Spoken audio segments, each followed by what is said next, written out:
Jesús dijo: la riqueza no te salvará. Escucha la palabra de Dios antes de que sea demasiado tarde. Estar delante de Jesús y no reconocerlo. Tener a la eternidad frente a los ojos y pedir por algo que caduca. Eso fue lo que ocurrió aquel día en medio de la multitud. Alguien lo llamó: Maestro, dile a mi hermano que reparta la herencia conmigo. ¿Puedes sentir el desconcierto? En un mar de almas buscando sentido, esperanza, consuelo, hay uno cuya mayor urgencia es el dinero. No pide sanidad, no pide perdón, no pide paz, pide herencia. ¿Cuántas veces nosotros también buscamos a Dios solo para que nos solucione lo material, lo inmediato, lo visible? Queremos que Él resuelva nuestras disputas, reparta nuestros bienes, ajuste cuentas humanas. Pero Jesús no vino a repartir herencias, vino a transformar corazones. No se sentó en tronos terrenos, sino en el trono del alma. Ese grito entre la multitud nos revela una verdad dolorosa. No basta estar cerca de Jesús, hay que estar disponible para escuchar lo que Él realmente quiere decir. No basta invocar su nombre si no estamos dispuestos a rendir nuestra voluntad. A veces el problema no es la distancia física, sino la desconexión espiritual. Podemos estar en la iglesia, con la Biblia en la mano, con la voz afinada para cantar alabanzas, y aún así no entender nada, porque hay quienes están tan enfocados en lo suyo, en sus derechos, en sus luchas humanas, que no se dan cuenta que Jesús no fue enviado para cumplir caprichos, sino para curar ceguera del alma. En ese instante, Jesús no responde con un sí ni con un no. Él responde con una pregunta: ¿quién me ha puesto como juez o árbitro entre ustedes? Jesús no evade, pero redirecciona, porque Él no fue enviado para mediar disputas terrenales, sino para revelar verdades eternas. Su misión no es dividir herencias, sino multiplicar salvaciones. No viene a ordenar cuentas bancarias, sino a despertar el corazón dormido. Y eso, precisamente, es lo que hace enseguida. Él cuenta una historia, una parábola, no para enseñar sobre economía, sino para exponer el alma. Pero antes de contar la parábola, Jesús lanza una advertencia directa, sin rodeos. Atención, guárdense de toda avaricia. La avaricia no es solo querer mucho dinero, es querer lo que el otro tiene, es desear más, aunque ya se tenga suficiente. Es vivir como si lo que uno posee definiera quién es. La avaricia no empieza en el bolsillo, empieza en el corazón. Jesús sabe que ese hombre que clama por herencia no está pidiendo justicia, está pidiendo poder. No busca equidad, busca ventaja, y el Maestro lo desenmascara con amor, pero con firmeza. Es aquí donde la parábola nace, como una respuesta no solo al hombre que hizo la petición, sino a todos nosotros. Porque en algún momento, todos hemos hecho el pedido equivocado. Le hemos pedido a Dios que toque el corazón del otro, cuando en realidad lo que Él quiere es transformar el nuestro. Le pedimos que reparta lo que creemos que merecemos, cuando Él desea entregarnos lo que verdaderamente necesitamos. Le rogamos por victorias humanas, mientras Él clama por nuestra rendición espiritual. Hay una urgencia celestial en esta escena. El cielo está hablando, y muchos no están escuchando. El Salvador está presente, y hay quienes solo piensan en dividir propiedades. La vida está pasando, pero hay quienes siguen obsesionados con acumular. Jesús quiere levantar ojos hacia lo eterno, pero nosotros seguimos mirando hacia abajo, contando monedas, haciendo cálculos, pesando beneficios. Ese primer momento del relato nos confronta con una pregunta que corta como espada. ¿Qué estamos pidiendo a Dios hoy? ¿Estamos buscando su rostro o solo sus manos?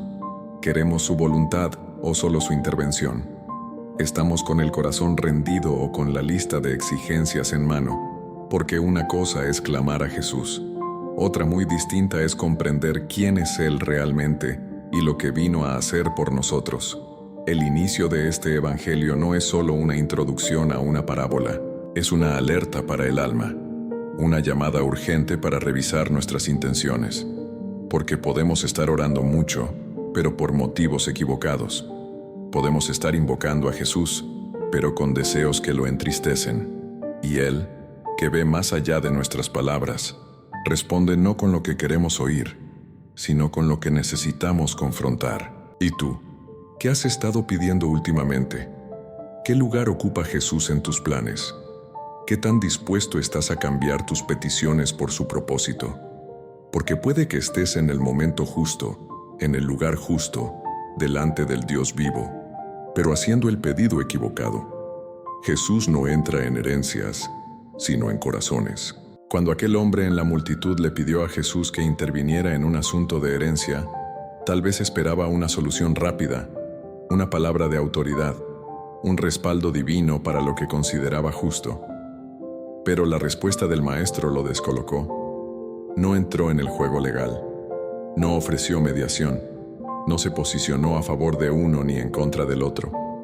Su silencio sobre la herencia fue, en realidad, el grito más profundo sobre la condición del corazón humano. Jesús no vino a dividir terrenos, vino a transformar almas. No fue enviado para legitimar batallas por bienes, sino para redireccionar búsquedas hacia el reino eterno. Esa negativa indirecta de Jesús a involucrarse en el pleito familiar no fue indiferencia, fue discernimiento. Él sabía que el problema no estaba en la partición de la herencia, sino en la raíz espiritual que motivaba el reclamo, la codicia.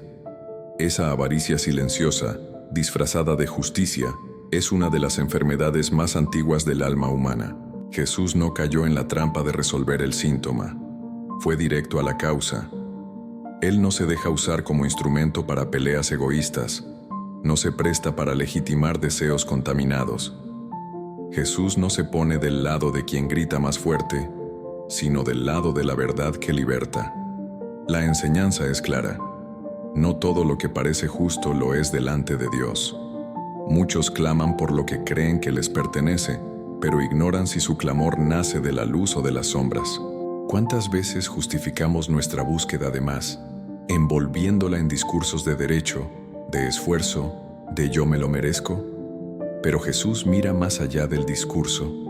Él escudriña intenciones, atraviesa las capas del ego y revela lo que ni nosotros mismos habíamos visto. Y lo que Él vio en ese hombre fue un corazón más hambriento de poder que de justicia, más sediento de tener que de ser. Por eso, Jesús lanza una advertencia urgente. Guárdense de toda avaricia. No dice, cuidado con un poco, dice de toda, porque la codicia se disfraza, se adapta, se infiltra incluso en quienes se creen espirituales. Puede habitar en el que ora, en el que canta, en el que predica. No se manifiesta solo en los grandes millonarios corruptos. Puede brotar en el corazón de quien en medio de la multitud que sigue a Jesús, aún lo ve como una herramienta para sus deseos y no como el Señor de su vida. Y es aquí donde Jesús redefine las prioridades. Él deja claro que la vida de un hombre no se mide por la abundancia de sus bienes. Esa frase corta es una espada que corta siglos de pensamiento humano basado en la acumulación. El mundo nos educa a tener más, guardar más, asegurar más. Pero Jesús rompe esa lógica. La esencia de la vida no está en lo que posees, sino en lo que entregas. No en lo que acumulas, sino en lo que compartes. No en lo que construyes con tus manos, sino en lo que permites que Dios edifique en tu interior. Esta escena del Evangelio es una invitación al desprendimiento, no un llamado a la pobreza material como fin, sino al desprendimiento espiritual como camino. Porque no se trata de renunciar a tener, sino de no dejarse poseer por lo que se tiene. Jesús está enseñando que el verdadero tesoro no es el oro, ni la tierra, ni los contratos. Es un corazón libre, limpio, generoso, disponible. Un corazón donde Él pueda habitar, y Él solo entra donde no hay ídolos. Y el apego a la herencia, al poder, al derecho personal cuando está contaminado por el ego, se convierte en idolatría. Cuando Jesús se niega a intervenir en esa disputa, no está desestimando el dolor de las injusticias familiares. Él sabe cuánto duele una traición, una herencia mal repartida, una palabra no dicha. Pero su silencio habla más fuerte. Lo más urgente no es ganar la herencia, es no perder el alma. No es asegurar el bien material, es sanar el vínculo con el Padre Celestial. Y muchas veces, nuestra obsesión con ganar una pelea terrenal termina por robarnos la paz espiritual. Jesús no vino a reforzar el sistema de valores del mundo, vino a subvertirlo, a trastocar prioridades, a enseñarnos que el que pierde por amor gana en el cielo, que el que renuncia por fe acumula eternidad, que el que abre mano del yo por obediencia se encuentra con un nosotros redentor. ¿Y tú? ¿A qué estás aferrado? ¿Qué disputa te roba la paz? ¿Qué herencia estás esperando que Jesús bendiga, cuando en realidad lo que Él quiere es arrancarte la codicia? ¿Estás dispuesto a que Él no resuelva tus conflictos, sino que transforme tu alma? Porque tal vez no necesitas que Jesús hable con tu hermano, tal vez necesitas que Él hable contigo. La vida que no cabe en los bienes. Jesús fue directo. Cortó con una sola frase toda la ilusión construida por el mundo moderno. La vida de un hombre no consiste en la abundancia de sus bienes. Ese golpe de verdad es como un terremoto en nuestra cultura de acumulación, porque hemos sido enseñados a medir el éxito por el tamaño de las posesiones, el valor de la cuenta bancaria, el número de propiedades, el prestigio del cargo o la marca del auto.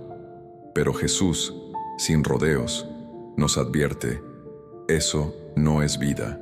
Puede ser apariencia, puede ser comodidad, puede ser seguridad financiera, pero no es vida. La vida, en su sentido más profundo, no cabe en una bodega, en un currículum, en una casa más grande. No puede ser guardada en cajas fuertes, ni se puede heredar como un testamento. La vida verdadera es un soplo eterno que proviene de Dios. Es alma, es misión, es comunión, es entrega. La vida no está en lo que tienes, sino en lo que eres cuando todo te falta. No está en lo que puedes contar, sino en lo que puedes compartir. Y el hombre de la parábola, aunque rico en bienes, era pobre de eternidad. Lo interesante es que Jesús no critica la colecta abundante, no condena el trabajo, ni la productividad, ni el éxito agrícola. El problema no es lo que el hombre tenía, sino lo que pensaba sobre lo que tenía. Su error no fue la cosecha, sino la conclusión a la que llegó después. Descansa, come, bebe, disfruta. En ese momento, se revela la gran mentira del alma egocéntrica. Creer que por tener más, se vive mejor, que por asegurar el futuro material, se conquista la paz, que por llenar los graneros, se llenan los vacíos del corazón. Pero hay vacíos que ningún éxito llena, hay angustias que ningún bien calma, hay noches de silencio que ninguna mansión ilumina, porque la vida, como la define Jesús, es un misterio que no se negocia, ni se construye con ladrillos. Es un soplo divino que exige profundidad, no acumulación, espíritu, no solo estructura, relación, no solo resultados. Este fragmento del Evangelio nos obliga a hacer una pausa en medio de nuestras agendas abarrotadas. Nos empuja a mirar dentro de nosotros y preguntarnos: ¿estoy viviendo o simplemente acumulando? ¿Estoy existiendo o estoy construyendo una vitrina para que los demás me aplaudan? ¿Estoy cultivando el alma o solo llenando mi armario? Hay una diferencia radical entre tener recursos y que los recursos te tengan a ti. El hombre de la parábola no consultó a Dios, no dio gracias, no compartió su abundancia, solo pensó en construir más, guardar más, disfrutar más. Era dueño de su tierra, pero esclavo de su necesidad de control. Era rico por fuera, pero pobre por dentro. Y aquí Jesús vuelve a poner el dedo en la llaga, porque nos confronta con una verdad incómoda. Muchas veces, cuando decimos que queremos estabilidad, lo que realmente buscamos es poder. Poder sobre el tiempo, sobre el futuro, sobre los otros. Y esa búsqueda termina por robarnos la esencia de la vida, la dependencia de Dios. Vivimos en una era en la que nos cuesta descansar porque creemos que aún falta algo. Nos cuesta compartir porque creemos que no alcanza. Nos cuesta parar porque creemos que todo depende de nosotros. Pero Jesús nos recuerda que la vida no consiste en tener para descansar, sino en descansar en aquel que da la vida. Que la paz no viene de lo que se guarda, sino de lo que se entrega.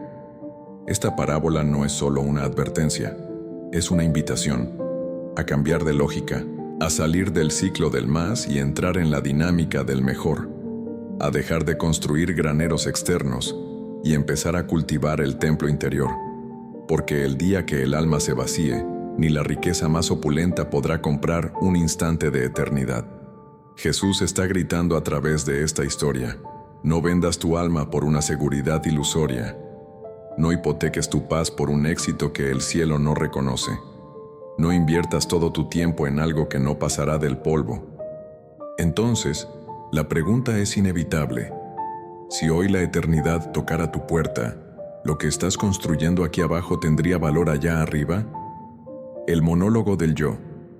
Cuando nadie es consultado, ni Dios. El hombre rico de la parábola no habla con nadie. No menciona a su familia, no consulta a sus trabajadores, no le pregunta a su alma, ni siquiera eleva una oración al cielo. Su única conversación es consigo mismo, un diálogo cerrado, circular, egocéntrico. El yo se convierte en protagonista, juez, consejero, planificador y destinatario de todo lo que posee. Es el monólogo del alma autosuficiente. Y es precisamente ahí donde comienza la tragedia espiritual. En su razonamiento no hay lugar para el nosotros, mucho menos para Dios. Todo gira en torno a sus bienes, sus planes, su descanso, su disfrute. Este hombre, que tiene tanto por fuera, revela un vacío ensordecedor por dentro, porque cuando el corazón se llena solo de sí mismo, queda sin espacio para el otro, ni para el prójimo, ni para el Padre. El ego desenfrenado produce una soledad peligrosa. No es la soledad de quien está solo por circunstancias externas, sino la del alma que se encierra por elección, que levanta muros invisibles y proclama independencia emocional, relacional y espiritual. Ya sé lo que haré, dice el rico. Ya sé, ya tengo, ya puedo. El orgullo habla fuerte cuando no hay silencio suficiente para escuchar a Dios. En este episodio, Jesús denuncia una actitud silenciosa pero destructiva: la autosuficiencia que ahoga la espiritualidad. Es cuando el hombre se convierte en su propio oráculo. Él es quien decide, quien prevé, quien organiza el futuro como si el tiempo le perteneciera. No hay, si Dios quiere. No hay oración, no hay gratitud, no hay intercesión. Hay solo estrategia, cálculo y expansión. Es el alma que confunde control con sabiduría. Pero vivir sin consultar al cielo es caminar sin dirección, es invertir en lo temporal mientras se ignora lo eterno. Este hombre había conquistado mucho, pero no se preguntó si ese mucho tenía algún valor eterno. No se detuvo a preguntar: ¿qué quiere Dios de mí ahora que me ha bendecido? ¿Qué propósito hay en esta cosecha extraordinaria? ¿A quién debo ayudar? ¿Qué historia quiere escribir el cielo a través de mis manos? El peligro de vivir en monólogo es que solo se escucha una voz, la propia, y cuando la única voz que escuchas es la tuya, corres el riesgo de convertirte en tu propio Dios. El hombre rico no fue condenado por ser rico, fue llamado necio por ser sordo a la voz del Espíritu. No pecó por tener bienes, sino por no convertir esos bienes en bendición para otros. ¿Y tú? ¿A quién consultas cuando algo bueno llega a tu vida? ¿Qué haces con la abundancia inesperada? ¿A quién diriges tu primer pensamiento cuando la vida te sonríe? ¿Te encierras en ti mismo o te abres al propósito? Este monólogo del rico se parece a los diálogos internos que muchos sostienen hoy, en la era del rendimiento, de los planes a 5 años, de la independencia como ídolo moderno. Pero hay un llamado urgente a salir del yo, para entrar en el nosotros, y del nosotros, caminar hacia el encuentro con Dios. Tal vez no tengamos campos que produzcan cosechas como las del hombre de la parábola, pero todos recibimos algo, todos administramos algo, y la forma como hablamos con nosotros mismos revela mucho sobre nuestra alma. Si nuestras conversaciones internas están llenas de miedo, control, posesión y estrategias sin oración, estamos en el mismo camino que el rico insensato. Hoy Jesús nos invita a romper el monólogo, a abrir el corazón, a dejar espacio para lo eterno, a permitir que la voz del Padre interrumpa nuestros planes con un propósito mayor, porque no hay sabiduría en quien solo se escucha a sí mismo, y no hay futuro en los proyectos que no incluyen el Creador. La síndrome del control. Planear el futuro sin consultar el cielo. El rico de la parábola no solo habla consigo mismo, sino que diseña su futuro con una precisión inquietante. Decide derribar sus graneros, construir unos más grandes, almacenar todo lo que ha cosechado y, finalmente, concederse una jubilación anticipada. Descansa, come, bebe, disfruta. Es el plan perfecto según los estándares del mundo. Un hombre que sabe lo que quiere, cómo lograrlo y cuándo disfrutarlo. Pero hay un error fatal. Dios no fue invitado a esta planificación. Este episodio revela una verdad incómoda. La obsesión por controlar el futuro es una forma sutil de idolatría.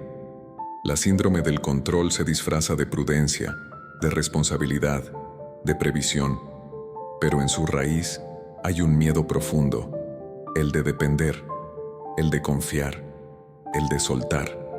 Queremos tener certeza de lo que vendrá, como si fuera posible amarrar el mañana con hilos de lógica y esfuerzo humano. El rico no pecó por prever, pecó por excluir a Dios del plano, porque planear sin oración es construir sin cimientos, es levantar muros que no resistirán el peso del tiempo ni la visita inesperada de la eternidad. Y el resultado es trágico, un proyecto de vida que ignora su fragilidad. Un hombre que celebra su éxito en la víspera de su partida definitiva. ¿Cuántos hoy viven así? Trazando metas, acumulando recursos, estructurando años venideros, mientras el alma permanece descuidada, dormida, ausente. Vivimos en una cultura que glorifica el control. Aplicaciones para todo, agendas apretadas, seguros de vida, inversiones diversificadas. Pero, ¿y el espíritu? ¿Dónde encaja la eternidad en nuestros calendarios? Cuando Jesús pone en boca del rico la frase, descansa, come, bebe, disfruta, no está condenando el descanso ni el placer. Está denunciando la arrogancia de quien vive como si el aliento le perteneciera. Porque el verdadero descanso no viene del ahorro, sino de la confianza. La verdadera paz no nace del control, sino de la rendición. Planear no es pecado. El pecado es suponer que somos dueños del tiempo. Es asumir que nuestro aliento no nos será requerido. Es vivir de tal forma que si Dios interrumpiera nuestros planes, sentiríamos que todo fue en vano. El hombre de la parábola tenía reservas para muchos años, pero no tenía reserva espiritual para una noche. Y esa noche llegó. La síndrome del control también se manifiesta en la fe. Queremos una espiritualidad que funcione según nuestras fórmulas. Oramos esperando resultados mensurables. Ayunamos esperando recompensas inmediatas. Servimos esperando reconocimiento. Pero Dios no entra en contratos. Él entra en alianzas. Y toda alianza se basa en confianza, no en garantías.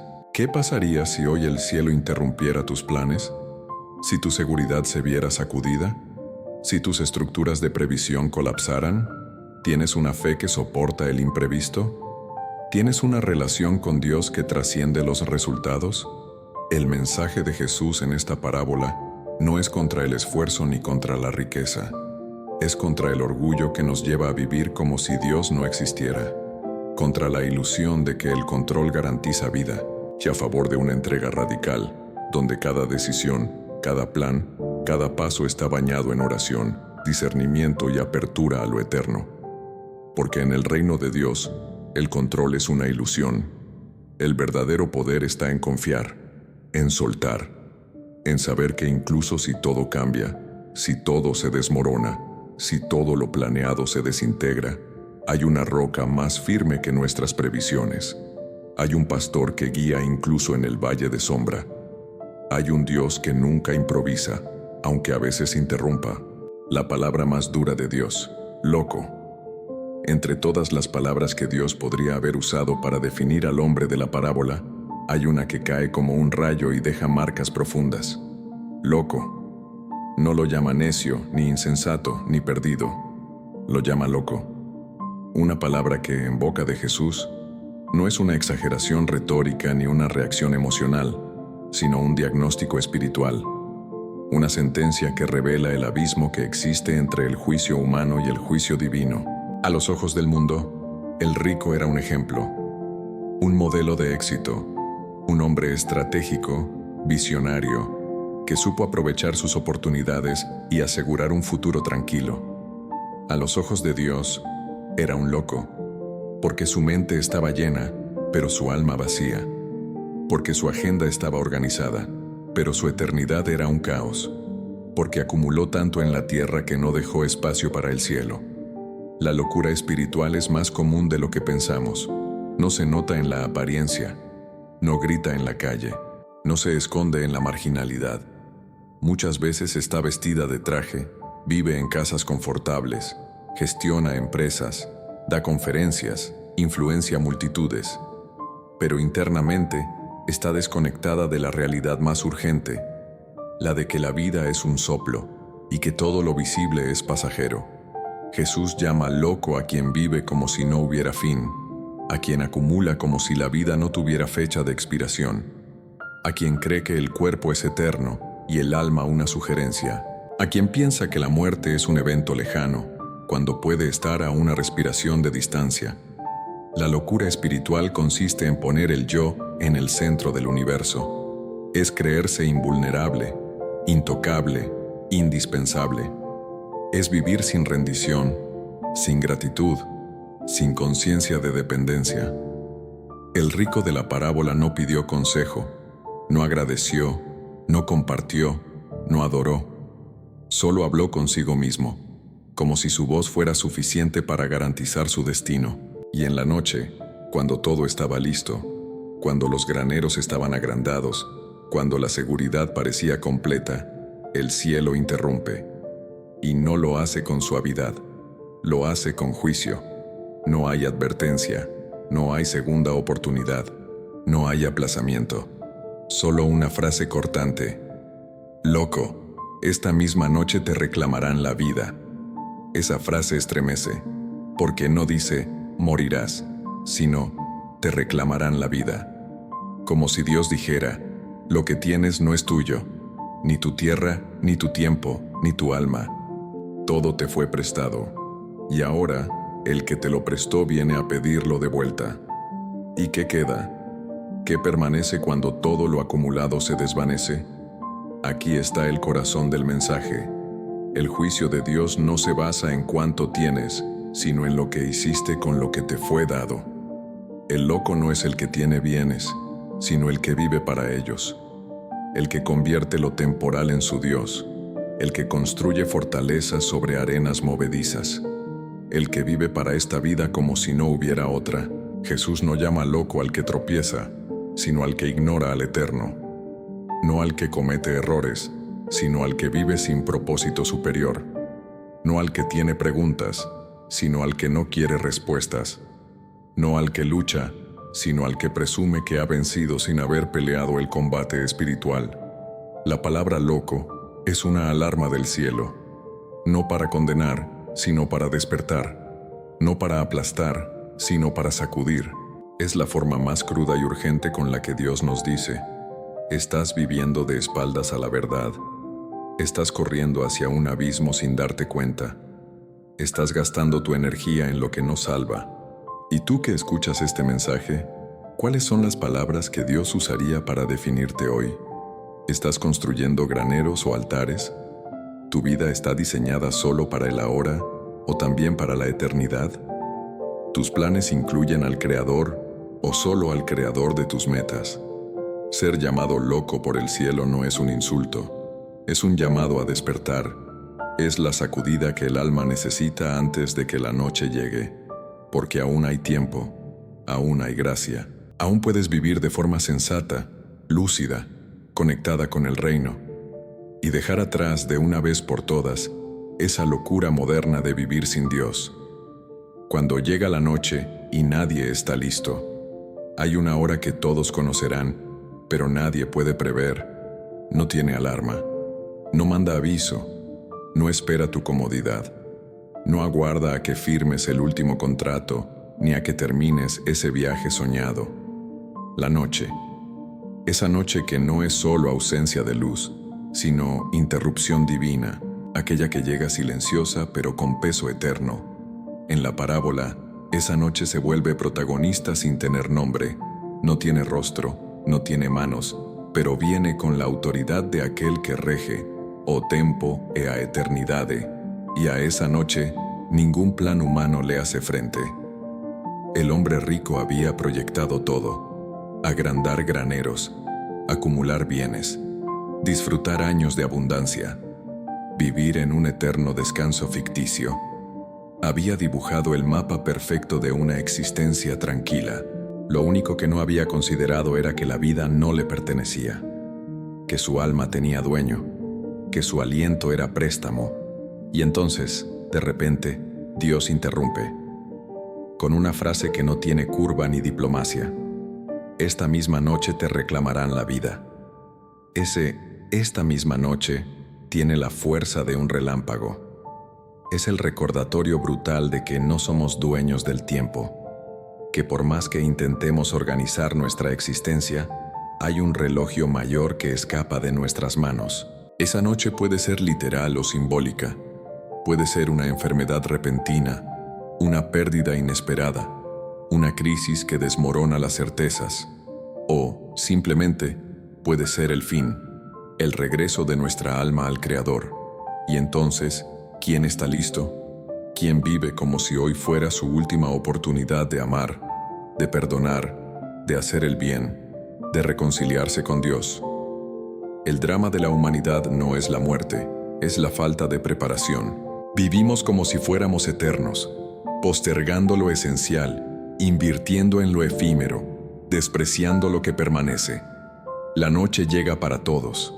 No hay atajos, no hay exclusividad, no hay inmunidad. Pero hay quienes la reciben en paz, y hay quienes son sorprendidos por su dureza. La diferencia no está en el día que termina, sino en cómo viviste los anteriores. ¿Sembraste fe? ¿Cuidaste de los tuyos?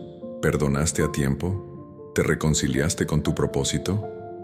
El hombre rico no estaba en pecado abierto, no blasfemaba, no perseguía, no destruía, simplemente ignoraba. Vivía como si Dios fuera opcional, como si la eternidad fuera un mito, como si su alma no tuviera valor. Esa es la mayor tragedia: vivir decentemente y aún así estar vacío de lo que importa, tener todo lo externo en orden, pero el interior sin luz. Cuando Jesús cuenta esta parábola, no lo hace para asustar, sino para despertar. No busca generar pánico, sino conciencia. Quiere que entendamos que la vida no es ensayo general, es función única. No hay repetición, no hay edición. Lo que haces hoy resuena en la eternidad. Y entonces, frente a esa noche inevitable, ¿cómo estamos viviendo los días?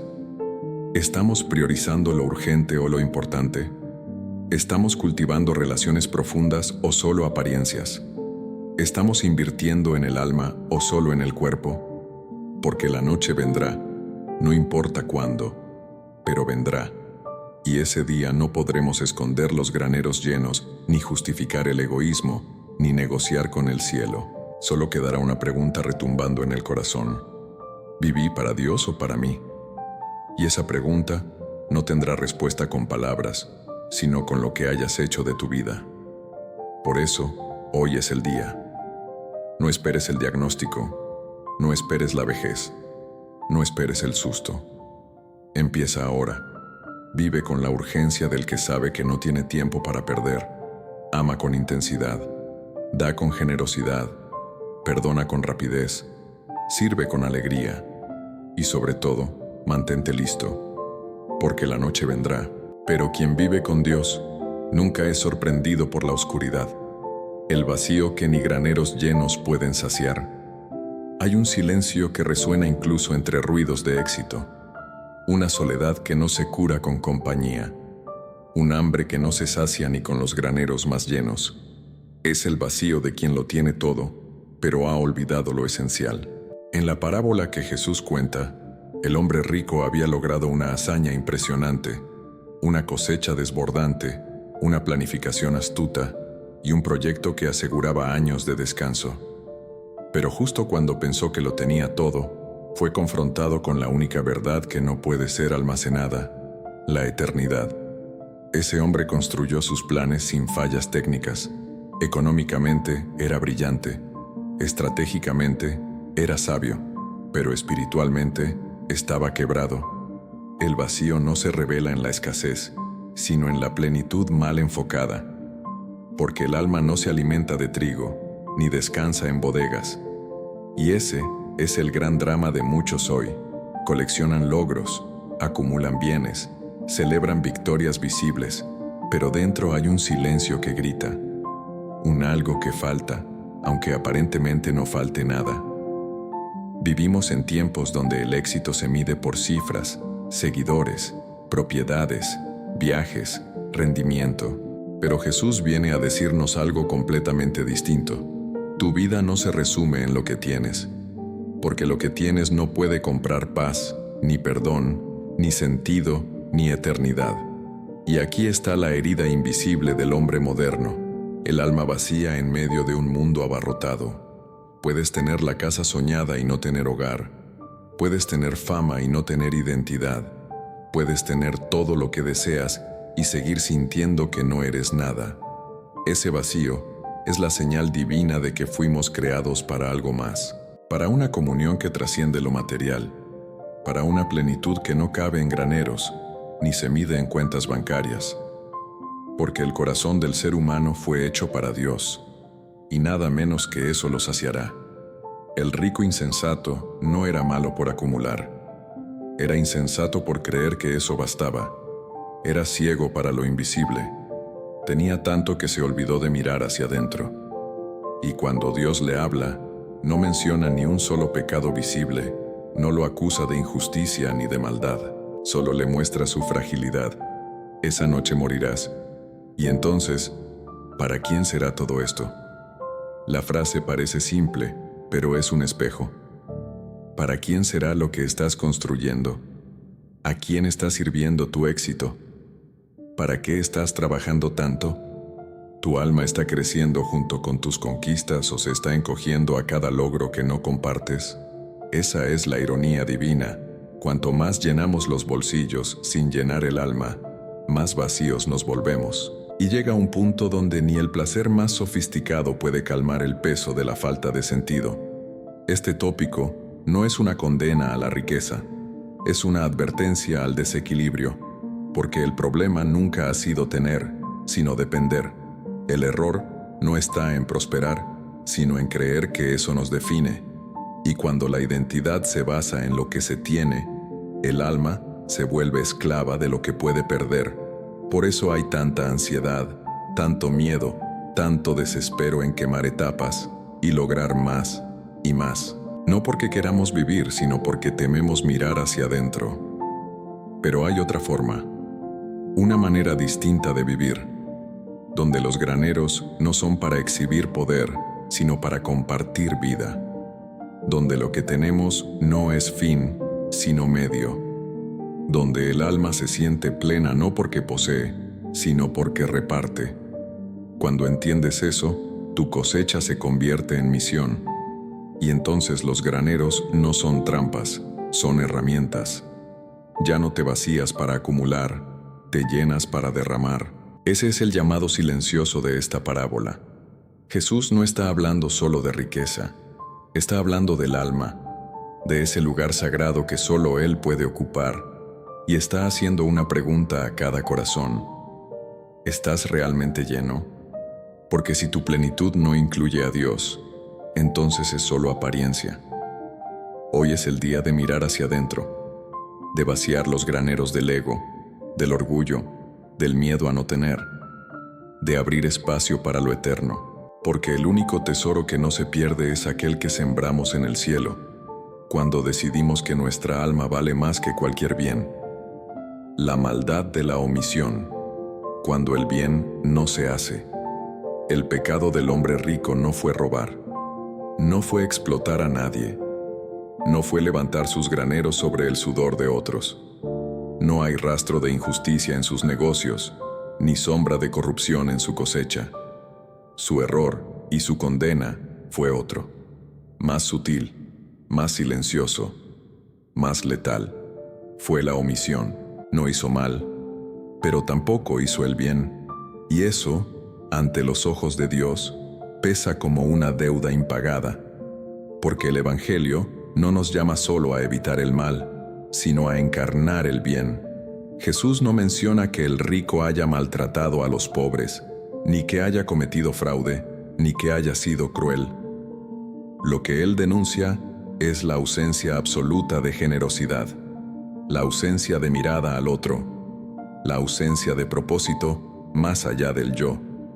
Este hombre vivió para sí mismo, soñó para sí mismo, planeó para sí mismo, y eso lo volvió estéril espiritualmente. Porque quien vive solo para sí mismo, termina preso de un mundo donde no hay nadie más. La omisión no se nota a simple vista, no escandaliza, no genera titulares, pero destruye silenciosamente lo que el reino vino a construir, el amor en movimiento. Cada vez que cerramos los ojos ante la necesidad del otro, pecamos de omisión. Cada vez que fingimos que no vimos al que necesita. Cada vez que decimos, no es mi problema. Cada vez que posponemos la caridad para después. Cada una de esas veces es un ladrillo en el muro que nos aleja de Dios. Este hombre pudo haber usado su cosecha para alimentar a familias enteras. Pudo haber transformado sus graneros en refugios. Pudo haber sembrado esperanza en corazones vacíos, pero prefirió construir más muros en lugar de abrir más puertas. Y ahí está la tragedia, no porque hizo daño, sino porque no hizo nada con lo que tenía. ¿Cuántas veces caemos en esa misma lógica? Decimos que no hacemos mal a nadie, que somos buenas personas, que trabajamos, pagamos impuestos, no ofendemos a los demás. Pero ¿y el bien que podríamos haber hecho? ¿Y el consuelo que no dimos? ¿Y el tiempo que no ofrecimos? ¿Y el abrazo que negamos? ¿Y la escucha que postergamos? ¿Y el talento que escondimos por miedo o comodidad? Esa es la deuda invisible que muchos cargarán sin darse cuenta, hasta que Dios diga, ¿y para quién será todo lo que guardaste? La espiritualidad madura no se conforma con la pasividad. No basta con no hacer el mal, porque amar no es solo abstenerse, es comprometerse. Jesús nos enseñó un amor activo, que se mueve hacia el otro, que se incomoda, que se da. La cruz no fue una omisión, fue entrega radical. Y todo discípulo de Cristo está llamado a hacer lo mismo, salir de sí, mirar al otro, actuar. La parábola del rico insensato es en realidad un espejo de omisiones, un reflejo de todas las veces que tuvimos y no dimos, que supimos y no enseñamos, que pudimos y no fuimos. Porque a los ojos del cielo, el bien no hecho es también un peso, y cuanto más hemos recibido, más se espera de nosotros. Por eso esta historia no se trata de una advertencia a los ricos, sino a todos los que han recibido algo: dones, talentos, oportunidades, tiempo, recursos, voz. No importa cuánto tengas, importa qué haces con eso. ¿Te encierra? ¿Te separa? ¿Te adormece? ¿O te lanza en misión? ¿Tu mesa está solo para ti o se convierte en lugar de comunión? El infierno no será solo un lugar para los que hicieron el mal, sino también para quienes, teniendo la oportunidad de amar, prefirieron mirar para otro lado. Y esa es la pregunta que esta palabra grita. ¿A cuántos podrías haber bendecido si hubieras abierto tus graneros? Hoy, Dios no te llama a sentir culpa, sino a despertar, a mirar alrededor y descubrir que tu riqueza no está solo en lo que tienes, sino en todo lo que puedes transformar. Porque al final, no se trata de lo que acumulaste, sino de lo que sembraste en la vida de los demás. Eso sí tendrá eco eterno. La generosidad como proyecto de eternidad. La mayoría de las personas ve la generosidad como un gesto noble, un acto de bondad esporádico, una opción para los que tienen de más. Pero ante los ojos de Dios, la generosidad es algo mucho más profundo. Es un proyecto de eternidad. Es una forma de sembrar en el cielo. Es un lenguaje que trasciende esta vida y edifica un legado que no se oxida, no se quiebra, no se desvanece. Quien da con el corazón abierto no está simplemente ayudando al prójimo, está invirtiendo en la eternidad de su propia alma. El hombre de la parábola no entendió eso. Él pensó que la seguridad estaba en guardar, que la vida estaba en acumular, que la paz se alcanzaba rodeado de abundancia. Pero Dios le mostró una verdad inquebrantable. Nada de eso cruza el umbral de la eternidad. Los graneros llenos no impresionan en el cielo. Las reservas no salvan una vida vacía. El alma no se nutre de trigo ni se abriga con dinero. Lo único que permanece es lo que diste, no lo que escondiste. Cada acto de generosidad es una semilla en el corazón de Dios. No importa si fue grande o pequeño, no importa si nadie lo vio, si lo hiciste con amor, si lo hiciste por compasión, si lo hiciste por obediencia al bien, eso quedó registrado en el cielo. Es el reino tomando forma a través de tus manos. Es la eternidad vibrando en el presente. Es Dios mirando y diciendo: aquí hay alguien que entendió para qué sirve lo que recibe. La generosidad no se trata solo de dar cosas, se trata de dar tiempo, escucha, mirada, interés. Es permitir que la bendición que llegó a ti no se estanque, sino que circule. Es entender que todo lo que tienes es préstamo divino, que tu cuenta bancaria, tu talento, tu casa, tu comida, tu abrazo, tu conocimiento, tu historia, tu experiencia, nada de eso te pertenece para retener, sino para compartir, porque lo que se retiene se pudre, lo que se entrega florece. Jesús no nos llama a ser mártires de la pobreza, sino canales de provisión.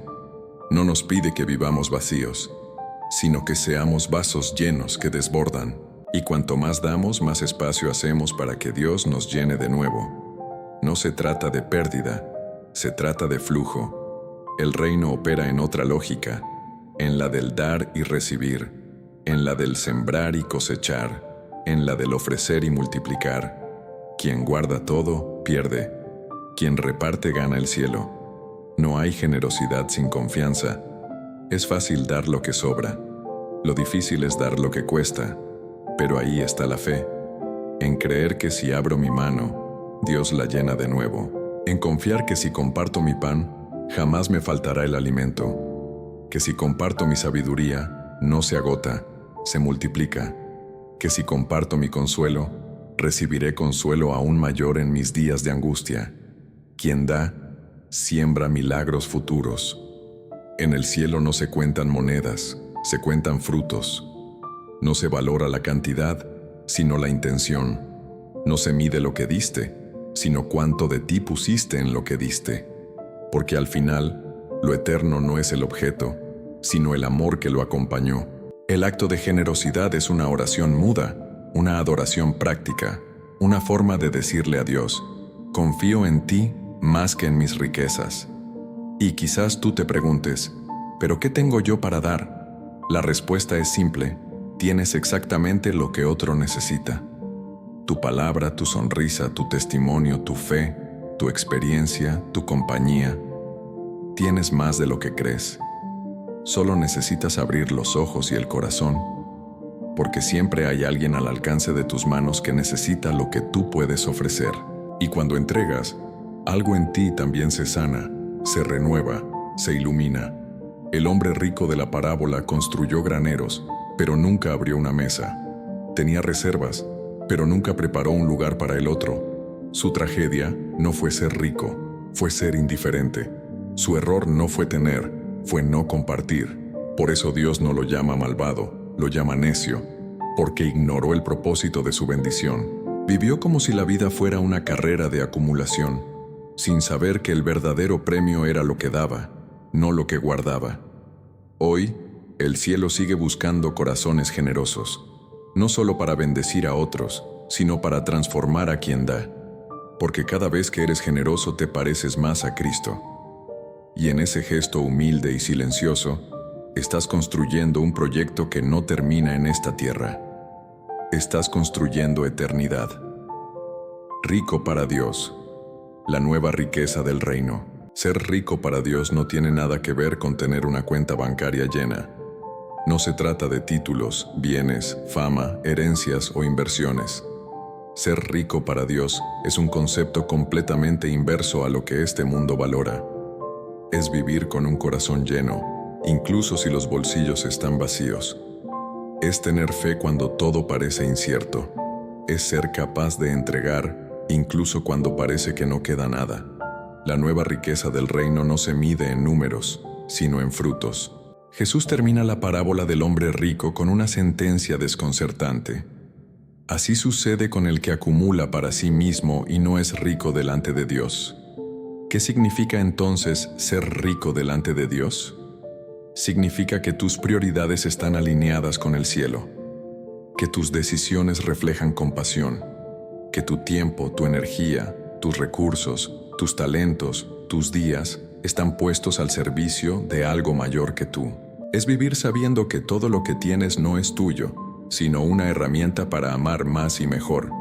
Ser rico delante de Dios es tener una fe que mueve montañas. Es tener un corazón agradecido aún en la escasez. Es vivir con alegría sin necesitar lujos. Es saber consolar a otros con las mismas heridas que un día te rompieron. Es ser testimonio vivo de que Cristo no es teoría, sino transformación.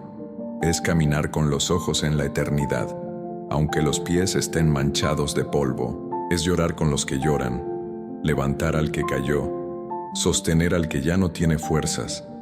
La riqueza del reino no se acumula, se reparte, no se guarda en bóvedas, se siembra en almas. No genera intereses financieros sino eternos. En este mundo, rico es quien puede comprar. En el reino, rico es quien puede perdonar. En este mundo, se celebra al que gana. En el reino, se exalta al que se entrega. En este mundo, se admira al que sube. En el reino, se honra al que sirve. Dios no está buscando cuentas infladas, sino corazones disponibles. Él no necesita tus posesiones, sino tu disposición. No está impresionado con tus logros, sino con tu obediencia. No se deja seducir por tu apariencia, pero sí se conmueve por tu humildad. Porque en el reino de los cielos todo se invierte. El último será el primero. El que pierde, gana. El que muere a sí mismo, vive. El que se vacía, se llena. ¿Y cómo se construye esa riqueza? Cada decisión cuenta. Cada acto oculto de bondad. Cada oración sincera. Cada vez que eliges perdonar en lugar de vengarte. Cada vez que escuchas en lugar de juzgar. Cada vez que das sin esperar. Cada vez que callas para no herir. Cada vez que levantas a alguien con una palabra. Todo eso suma. Todo eso pesa en la balanza divina. La pobreza espiritual no siempre se ve. A veces está disfrazada de éxito. A veces vive en casas lujosas, en fiestas glamorosas, en perfiles perfectos. Pero el alma grita en silencio, porque el corazón sabe cuando está vacío. Y ningún logro material puede llenar el vacío de no vivir el propósito para el cual fuiste creado. No naciste para acumular, naciste para brillar, para transformar, para amar. Cuando Jesús habla de ser rico para Dios, no está condenando la riqueza, está redirigiendo el enfoque. Está diciendo, pon tus tesoros donde el tiempo no los corrompe, invierte en lo que no muere, planta donde nada se pierde, porque todo lo que se hace por amor, permanece. Todo lo que nace de la fe, se multiplica. Todo lo que es sembrado en el corazón del prójimo, crece en el reino. Ser rico para Dios es la mayor aspiración que alguien puede tener, porque es la única riqueza que atraviesa la muerte. Es la única que no se pierde en un accidente, en una crisis, en una traición, en una enfermedad. Es la única que no necesita seguro, porque está guardada en el corazón de aquel que nunca olvida.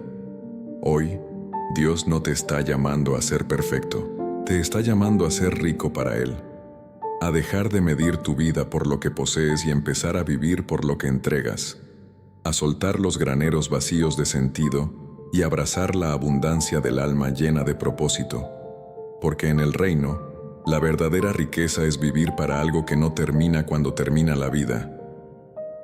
La última cosecha, cuando Dios llama y el granero se vuelve nada. El granero estaba lleno, la cosecha era abundante, el plan parecía perfecto, comodidad asegurada, placer al alcance, seguridad firmada. Era todo lo que un hombre podría desear, pero entonces llegó la noche, y con ella, una voz, una sentencia, una interrupción divina. Necio, esta misma noche reclamarán tu vida. Y en ese instante, todo lo que parecía estable se volvió polvo. Todo lo que daba sentido se volvió nada, porque la última cosecha no se recoge en la tierra, se recoge en el alma. El hombre rico no fue sorprendido por la muerte, fue sorprendido por el olvido de la vida. Se preparó para vivir muchos años, pero no para partir en paz. Hizo planes para el futuro, pero ignoró la eternidad. Tenía provisiones para el cuerpo, pero su espíritu estaba desnutrido. Era rico en posesiones y pobre en propósito. Y cuando Dios lo llamó, no hubo nada que responder, nada que ofrecer, nada que presentar. La última cosecha es silenciosa, no da aviso, llega cuando menos se espera. Es ese instante en el que se cierra el telón del mundo y se abre el portal de lo eterno. Es el momento en que tu historia se encuentra cara a cara con su autor. Y lo único que pesa no es cuántas propiedades tienes, sino cuántas vidas tocaste. No cuántos logros acumulaste, sino cuántos actos de amor sembraste. No cuántos aplaudieron tu éxito, sino cuántos encontraron esperanza en tu camino. Todo granero vacío de compasión se derrumba ante la presencia de Dios. Toda abundancia sin alma se disuelve ante la mirada del Eterno, porque cuando Él llama, no pregunta cuánto guardaste, sino cuánto diste. No pregunta cuántas estrategias financieras construiste, sino cuánta fe sostuviste. No pregunta si fuiste prudente con los negocios, sino si fuiste generoso con el corazón. La tragedia del hombre rico no fue la muerte, fue vivir como si no fuera a morir. Fue haber sido llamado por Dios, sin haber escuchado nunca su voz antes. Fue prepararse para todo, menos para el encuentro, porque el encuentro llega para todos. Un día Dios también te llamará, no con furia, no con juicio, pero sí con verdad. Y en ese instante, todo se reduce a una sola pregunta. ¿Estabas listo? La última cosecha no será medida por tus cuentas, sino por tus causas. No por tus bienes, sino por tus bendiciones. No por lo que mostraste, sino por lo que sembraste. La vida es frágil, sí, pero no es inútil. Cada minuto es semilla, cada gesto es siembra. Cada día es una oportunidad de llenar tus graneros celestiales con amor, perdón, humildad, presencia, gratitud. Y si hoy fuera tu noche, ¿qué encontraría Dios en tu alma? ¿Vería campos estériles o cosechas de bondad? ¿Vería a alguien que vivió para sí o que se entregó por muchos? ¿Vería riquezas guardadas en bóvedas o en corazones? ¿Te llamaría necio o te llamaría hijo? La vida se escapa como vapor entre los dedos, pero el alma permanece, y es ahí donde todo cuenta, donde todo cobra sentido. No eres lo que acumulas, eres lo que siembras. No eres la cantidad de tus logros, eres la profundidad de tu entrega. Porque cuando Dios llama, no es para hacer cuentas bancarias, sino para revelar tu legado. Este es el tiempo, hoy es el día, antes de que llegue la noche, antes de que tu nombre sea pronunciado desde lo alto, antes de que el reloj del cielo marque tu hora. Tienes la oportunidad de vaciar tus graneros de ego y llenarlos de eternidad. Tienes la oportunidad de convertir cada recurso en instrumento de vida. Tienes la oportunidad de hacer de tu vida una última cosecha digna del reino. Porque cuando Dios llama, todo lo demás se vuelve nada. Pero si fuiste rico en amor, en fe, en compasión, en justicia, en generosidad, en verdad, entonces descubrirás que no perdiste nada, que no te llevas nada, porque ya lo diste todo. El Señor esté con ustedes y con tu espíritu. Proclamación del Santo Evangelio de nuestro Señor Jesucristo según San Lucas. Gloria a ti, Señor. En aquel tiempo, uno de entre la multitud le dijo a Jesús: Maestro, dile a mi hermano que comparta conmigo la herencia. Jesús le respondió: Hombre, ¿quién me ha nombrado juez o árbitro entre ustedes? Y dijo a todos: Miren bien y guárdense de toda clase de codicia, porque aunque alguien tenga muchas cosas, la vida no depende de la abundancia de sus bienes. Y les propuso una parábola. La tierra de un hombre rico dio una gran cosecha. Él pensaba para sí: ¿qué voy a hacer? No tengo dónde almacenar mi cosecha. Entonces se dijo: ya sé lo que voy a hacer. Derribaré mis graneros y construiré otros más grandes. Allí almacenaré todo mi trigo y mis bienes. Entonces podré decirme: alma mía, tienes bienes acumulados para muchos años. Descansa, come, bebe, disfruta. Pero Dios le dijo: necio, esta misma noche te reclamarán la vida. ¿Y lo que has acumulado para quién será? Así le sucede al que acumula riquezas para sí mismo, pero no es rico ante Dios. Palabra del Señor. Gloria a ti, Señor Jesús. Que la palabra del Santo Evangelio perdone nuestros pecados, en el nombre del Padre, del Hijo y del Espíritu Santo. Amén.